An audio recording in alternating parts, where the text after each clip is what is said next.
یہ وہ اللہ والے ہوتے ہیں جو اس دنیا کی باطنی حکومت کا نظام چلاتے ہیں. اس کا جو باطنی سسٹم ہے، لِكُلِّ ظَاهِرٍ وطن میرے آقا کا فرمان ہے، ہر ظاہر کا ایک باطنی حصہ ہوتا ہے، ہر دکھنے والی چیز کا ایک وہ حصہ ہوتا ہے جو دکھتا نہیں ہے، اندرونی حصہ ہوتا ہے. یہ دنیا کا جو سسٹم ہم دیکھ رہے ہیں یہ اس کا ظاہری سسٹم ہے، اور اس کا ایک باطنی سسٹم ہے، جس باطنی سسٹم کے شہنشاہ سرکار بغداد ہے. اور باقی اولیاء کرام بہت سارے ہر دور میں ابدال ہوتے ہیں، اقطاب ہوتے ہیں، نجبہ ہوتے ہیں، نقبہ ہوتے ہیں، الگ الگ منصب والے، جس کو اب اور آپ اپنی زبان میں آسانی کے طور پہ یوں کہہ سکتے ہیں کہ پنچایتیں اور یہ تحصیلیں، ایم ایل اے وغیرہ، منتری، وزیر وغیرہ، اس طرح سے جو ہوتے ہیں پورا یہ سسٹم ہوتا ہے. اور اولیاء اللہ کے ہاتھ میں اس کی باغڈور ہوتی ہے. سرکار غوث پاک رضی اللہ تعالیٰ عنہ اس سلطنت کے شہنشاہ ہے. تو سرکار غوث پاک کے پاس میں آئے کہ وہاں کی کرسی خالی ہو گئی، آپ ابدال کی کرسی پر کریں. تو سرکار غوث پاک نے فرمایا وہ ابدال کونے میں بیٹھا ہوا ہے، اسے پکڑ کے لے جاؤ. لوگوں نے جا کر کے پکڑا، کہا چلو تم ہمارے ابدال ہو. وہ کہتا میں کائے کا ابدال، میں تو چوری کرنے کے لیے آیا تھا، جبہ لینے کے لیے، جبہ ملا نہیں اور میں تو پکڑا گیا، مارا جاؤں گا. ارے میں تو چور ہوں. لوگ کہتے نہیں چلو تم ابدال ہو.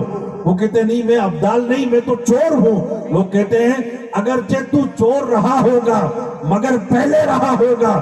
یہ نگاہ جب پڑ گئی ہے تو نگاہ نے تیری قسمت سنوار دی ہے. نگاہ ولی میں وہ تاثیر دیکھی، بدلتی ہزاروں کی تقدیر دیکھی. یہ نگاہوں سے قسمتیں اسی طرح سنورتی ہے کہ جب بندہ ذکر کرتے رہتا ہے تب اللہ کمال پیدا کرتا ہے. ہم چاہتے ہیں بیٹے بیٹے کمال پیدا ہو جائے، کبھی پیدا نہیں ہوگا. ہمیں کچھ کرنا ہوگا، اللہ کا ذکر کرنا ہوگا، عبادتیں اور ریاضتیں کرنی ہوگی. سرکار غوث پاک ہی کے تعلق سے آتا ہے کہ رات کا سناٹا ہے.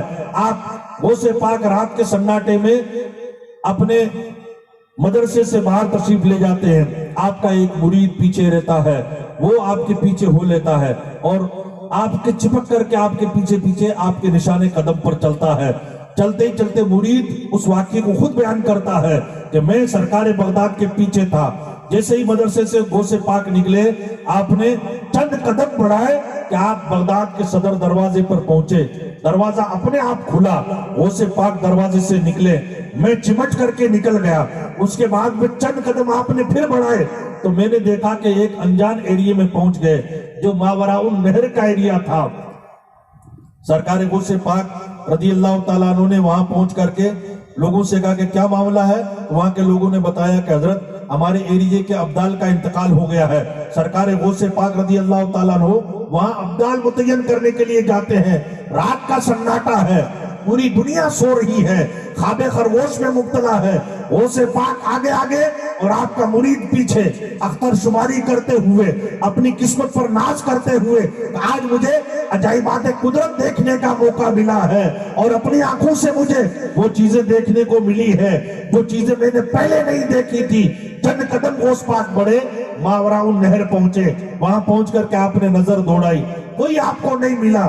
یہاں تک کہ آپ نے سرکار بغداد میں نظر دوڑا کر کے ایک ایسے شخص کو اپنے سامنے کھڑا کیا جس کے مونچھوں کا چھپر تنا ہوا تھا، آنکھیں اس کی آگ بگولا تھی، آنکھوں سے آگ برس رہی تھی، دھوئیں سے مغزماری کر رہا تھا. سرکار غوث پاک نے اسے سینے سے لگایا، کلمہ پڑھایا اور اس کے بعد میں کہا کہ تم اس ایریے کے ابدال ہو. پھر وہاں سے آپ راتوں رات روانہ ہوتے ہیں. مرید کہتا ہے میں بھی غوث پاک کے پیچھے لگ کر کے فٹافٹ آپ کے نشانے قدم پر چلا. چند قدم چلے، بغداد کا صدر دروازہ آیا، دروازہ خود بخود کھلا. غوث پاک اندر داخل ہوئے، میں بھی داخل ہوا. مدرسے میں پہنچے، سرکار اپنے روم میں تشریف لے گئے. میں اپنے کمرے میں جا کر کے لیٹا مگر نیند نہیں آ رہی. آج عجیب چیزیں دیکھی تھی، عجائبات قدرت کا مشاہدہ کیا تھا جسے کرامت کہا جاتا ہے. اسے آپ ماتھے کی آنکھوں سے ملاحظہ کیا تھا. صبح جب ہوتی ہے مرید آ کر کہتا ہے حضرت رات میں آپ کے پیچھے میں تھا، آپ نکلے تھے، بغداد کے صدر دروازے پر پہنچے، دروازہ خود بخود کھلا. اس کے بعد آپ آگے نکلے، ایک ایریے میں پہنچے، ایسے شخص کو آپ نے سینے سے لگایا اور اس کے بعد میں واپس آپ آئے، میں آپ کے ساتھ میں آیا. یہ معاملہ کیا تھا، ماجرا کیا تھا، یہ کیا وجہ تھی؟ سرکار غوث پاک ارشاد فرماتے ہیں کہ دراصل اس وقت وہاں اس ایریے کے ابدال کا انتقال ہو گیا تھا اور اسی وقت وہاں پر ابدال کا انتخاب کرنا اور ابدال متعین کرنا، ابدال کی کرسی کو پر کرنا ضروری تھا۔ میں وہاں ابدال سیٹ کرنے کے لیے گیا تھا، جب وہاں پہنچا تو کوئی ملا نہیں۔ جب میں نے نظر دوڑائی تو فارس کے آتش کدے میں، ایران کے آتش کدے میں ایک مجوسی رات میں آگ کی پوجا کر رہا تھا۔ میں نے اسی کو اپنی آنکھوں سے کھینچا تو وہ میرے سامنے حاضر ہو گیا، اور اس کے بعد میں نے اسے اسلام کی دولت سے مالا مال کیا، اور اسلام کی دولت عطا کرنے کے بعد میں نے اسے ابدال کا عہدہ بھی عطا کر دیا، اور ابدال بنا کر کے کرسی کو پر کر دیا۔ سبحان اللہ۔ اندازہ لگائیں آپ بزرگوں کی کرامتوں کا اور ان کے تصرفات کا، ان کے اختیار کا اندازہ لگائیں، نگاہوں میں کمال کیسا پیدا ہو جاتا ہے اس کا اندازہ لگائیں، قدموں میں کمال کیسے پیدا ہو جاتا ہے۔ بندہ جب چلتا ہے اللہ زمین کو سمیٹ دیتا ہے۔ سرکار صوفی حمید الدین ناگوری رحمت اللہ تعالیٰ علیہ اپنے ناگور میں آرام فرما ہے، آپ کے اجمیر میں آ کر کے درگاہ کی مسجد اولیاء کے اندر امامت فرماتے تھے۔ ابھی اس مسجد میں ہم لوگ جا کر کے آئے الحمدللہ، خواجہ صاحب کی بارگاہ میں حاضری دے کر کے شرف حاصل کر کے اس کے بعد میں آئے۔ سرکار صوفی حمید الدین ناگوری اذان ناگور میں سنتے تھے، فجر کی جماعت یہاں اجمیر میں آ کے کراتے تھے، اس کے بعد پھر آپ نماز پڑھا کے واپس چلے جاتے تھے، زور میں پھر آتے تھے، پھر جاتے تھے، عصر میں پھر آتے تھے، مغرب عشاء پڑھا کر کے عشاء پڑھا کے پھر ناگور جا کر کے آرام کرتے تھے۔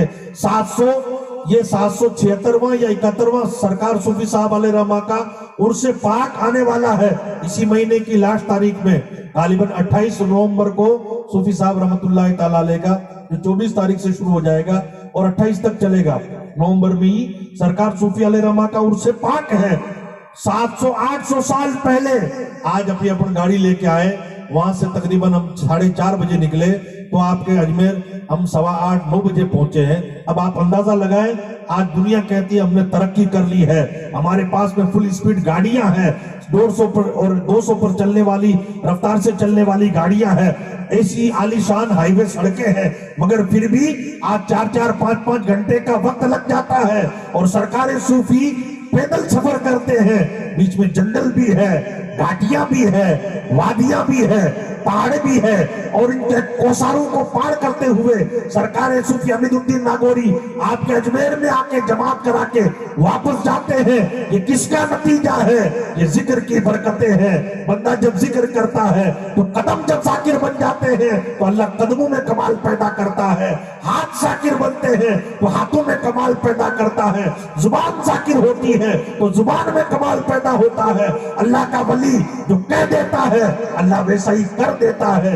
غریب نواز سرکار نے فرمایا اونٹ یہیں پر بیٹھیں گے تو بیٹھے کے بیٹھے رہ گئے، راجا کے کارندے کوشش کرتے رہے مگر اونٹ نہیں اٹھے۔ کیا کسی نے فیوکول چسپا کر دی تھی؟ کسی نے ٹیپ لگا دی تھی؟ نہیں، یہ اللہ کے ولی کی زبان سے نکلے ہوئے جملے تھے جن کو اللہ پورا کرتا ہے۔ گفتہ او گفتہ اللہ بود، گرچہ از حلقوں میں عبداللہ بود، خاصان خدا نہ باشند لیکن ز خدا جدا نہ باشند۔ اللہ کے محبوب وہ خدا تو نہیں ہوتے مگر رب کی رحمتوں سے جدا بھی نہیں ہوتے۔ اللہ ان پر اپنی رحمتیں نازل کرتا ہے، اپنا انعام نازل کرتا ہے، اللہ انہیں تصرفات اختیار عطا کرتا ہے، انہیں اللہ جو ہے روحانی پاور عطا کر دیتا ہے جس کی وجہ سے وہ جدھر بھی جاتے ہیں کامیاب رہتے ہیں۔ اس لیے برادران ملت اسلامیہ ہمیں اللہ کا ذکر کرنا چاہیے، اپنے دل کی اصلاح کرنی چاہیے۔ آج ہمارے دل مریض ہیں، دل بیمار ہے اور انہیں خوراک دینے کی ضرورت ہے، اور دل کی خوراک اللہ کا ذکر ہی ہے۔ جسم کی خوراک الحمدللہ ہم ٹائم ٹو ٹائم اسے پہنچاتے ہیں، جس کی وجہ سے خوب پھل پھول رہے ہیں اور خوب بڑھوتری ہو رہی ہے، لیکن دل کچھ بیمار ہیں، ان کی اصلاح کی ہمیں ضرورت ہے، اور دلوں کی اصلاح اللہ کے ذکر سے ہوتی ہے۔ اور جب بندہ اللہ کا ذکر کرے گا تو اسی صورت میں اللہ رب العزت اس کا چرچا خود کر دے گا، اس کا پرچار اللہ رب العزت کر دے گا، لوگوں کے دلوں میں اس کی محبتیں پیدا ہو جائیں گی۔ ہمارے بزرگوں نے جو ذکر کیا ہے اس کی مثال نہیں ملتی۔ حضرت بایزید بستامی کے تعلق سے آتا ہے، نام آپ نے سن رکھا ہے، آپ کو بھی اللہ نے کمال کا درجہ عطا فرمایا ہے، نگاہ بالغ عطا فرمائی ہے، اور ایسی نگاہ آپ کو اللہ نے عطا فرمائی ہے۔ ایک بار بستان کے اندر ایک ایسی بد چلن عورت نے ایک اپنا اڈا قائم کر لیا تھا، اور سرکار بایزید بستامی ایریے سے باہر، بستی سے باہر جا کر کے 29 دن باہر گزارتے تھے، زادے راہ ساتھ لے جاتے تھے اور اپنا مال پانی 1 مہینے کا اپنی خوراک وغیرہ ساتھ لے کر کے جاتے تھے، اور وہاں جا کر کے اللہ کا ذکر کرتے، بندگی کرتے، عبادت کرتے، ریاضتیں کرتے۔ اور ایک دن آپ بستان میں تشریف لاتے، جب تشریف لائے تو لوگوں نے شکایت کی کہ حضرت آپ تو چلے جاتے ہیں باہر، مگر آپ کے جانے کے بعد میں یہاں بے حیائیاں ہوتی ہے، فحاشی ہوتی ہے، گناہ کے بازار گرم ہوتے ہیں، رقص و سرور کی مجلسیں سجتی ہے، اور لوگ جو ہے گناہوں میں ملوث ہو جاتے ہیں۔ جب کل آپ کی تاریخ لکھی جائے گی اور بستان کی تاریخ لکھی جائے گی تو ایک باب یہ بھی رہے گا کہ بستان کے اندر ایک برائی کا اڈا بھی تھا، لوگ اس کو یاد کریں گے، اس لیے آپ اس برائی کا خاتمہ کریں۔ حضرت نے اس ایریے کا پتہ پوچھا، وہاں جا کر کے اثر بعد براجمان ہو گئے، نوجوان آئے، حضرت کو دیکھ کر کے بھاگتے رہے، جب دیکھا کہ مغرب کا وقت ہو گیا اور آپ وہیں تشریف فرما ہے اور وہ جگہ آپ نے چھوڑی نہیں، اسی صورت میں اس عورت نے باہر آ کر کے کہا کہ بابا آپ کو عبادت کرنی ہے کہیں اور جا کر کے کریں، یہ ہمارے کوٹے کو آپ یہاں سے خالی کریں اور آپ یہاں سے جائیں تاکہ ہمارا کاروبار شروع ہو۔ جب یہ آپ نے سنا تو اسی صورت میں آپ نے اسے کہا کہ تمہارا کیا کاروبار ہے اور کیا قیمت ہے اور کیا مزدوری ہے، تو اسی صورت میں اس نے جو بھی مزدوری تھی بتائی، آپ نے کہا کہ آج جیسے میں کہوں ویسے تمہیں کرنا۔ سرکار بایزید بستامی نے جب یہ کہا تو اس نے منظور کر لیا کہ ہمارے تو پیسے آنے چاہیے، آپ آتے ہیں تو ٹھیک ہے آپ آ جائیں۔ سرکار بایزید بستامی تشریف لے گئے، اسے غسل کرنے کے لیے کہا اور اس کے بعد میں آپ نے اس سے کہا کہ نماز پڑھو۔ اس عورت نے کہا کہ میں نے کبھی نماز پڑھی نہیں ہے، جانتی نہیں کیسے پڑھتے ہیں۔ آپ نے 2 رکعت نماز پڑھ کر کے بتایا کہ اس طرح سے نماز پڑھی جاتی ہے، اب تم پڑھو۔ اس نے قیام کیا، اللہ اکبر کہہ کر کے نماز شروع کی، قیام کیا، رکوع کیا اور سجدے میں گئی۔ سجدے میں جانے کے بعد میں حضرت بایزید بستامی نے اللہ کی بارگاہ میں ہاتھ اٹھا دیے، مولا یہاں تک لانا میرا کام تھا اور اس کی دل کی دنیا سنوارنا تیرا کام ہے، دل کی گندگی ختم کرنا تیرا کام ہے، دل کی قدورتیں مٹانا تیرا کام ہے، اور یہاں تک لانا میرا کام تھا۔ آپ ہاتھ اٹھا کر کے دعا کرتے ہیں اور بایزید کی نظر پڑ جاتی ہے، اللہ اس کی قسمت سنوار دیتا ہے، سجدے میں سر ہے اور وہ عورت رونے لگ جاتی ہے، سسکیاں بن جاتی ہے۔ بایزید بستامی کہتے ہیں سر کو اٹھاؤ تو صحیح، دوسرا سجدہ تو کرو۔ عورت کہتی ہے مجھے سجدے سے سر اٹھانے کے لیے نہ کہا جائے، اس لیے کہ جتنا مزہ سجدے میں آیا ہے آج تک ایسا مزہ کسی نے ملا ہی نہیں ہے۔ سبحان اللہ، سبحان اللہ۔ یہ لطف سجدے میں ہے۔ بندہ جب سجدے میں جاتا ہے، مسلم کی حدیث پاک ہے، فرمایا جاتا ہے کہ جس وقت بندہ اپنا سر سجدے میں رکھتا ہے اس وقت وہ اللہ کی رحمتوں کے سب سے زیادہ قریب ہوتا ہے، سب سے زیادہ۔ اس لیے بزرگوں کا طریقہ ہے، لوگ کچھ دعائیں سجدوں میں جا کے کرتے ہیں، نماز سے فارغ ہونے کے بعد میں ایک سجدہ دعا کے لیے کرتے ہیں، سر رکھ کر کے سجدے میں دعا کرتے ہیں تاکہ اللہ رب العزت اپنی رحمتیں کچھ ہم پر بھی نازل فرما دے، رحمتوں کے چھینٹے کچھ ہم پر بھی آ جائیں۔ تو برادران ملت اسلامیہ، سجدوں کے اندر بڑی لذت ہے۔ ابھی ہم سجدوں سے دور ہیں، اپنے کو پتہ نہیں ہے، اس کی کیفیت معلوم نہیں ہے۔ اگر اس کی کیفیت پتہ چل جائے تو اسی صورت میں ہم کبھی بھی سجدوں سے دور نہیں رہ سکتے۔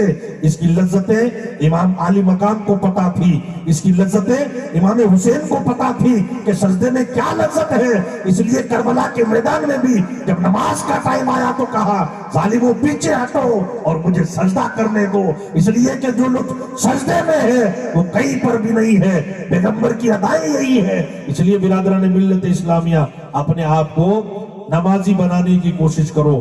تو میرے کہنے کا میں یہ کہہ رہا تھا کہ سرکار بایزید بستامی نے ایک نگاہ ڈالی تھی، تو اس نگاہ میں اللہ نے ایسا کمال رکھا تھا کہ اس کی قسمت سنور گئی اور ہمیشہ کے لیے برائیوں کا اڈا بند ہو گیا۔ تو انہی کے تعلق سے آتا ہے بایزید بستامی اللہ کے ذاکر تھے، ذکر کرنے والے بندے تھے، اللہ کی عبادت کرنے والے بندے تھے۔ ان کے تعلق سے آتا ہے کہ آپ جب نائی کے پاس میں حجامت بنوانے کے لیے جاتے تھے تو کرسی پر بیٹھ کر کے بھی اللہ کا ذکر کرتے رہتے۔ تو نائی کہتا حضرت تھوڑی دیر تو ٹھہر جاؤ،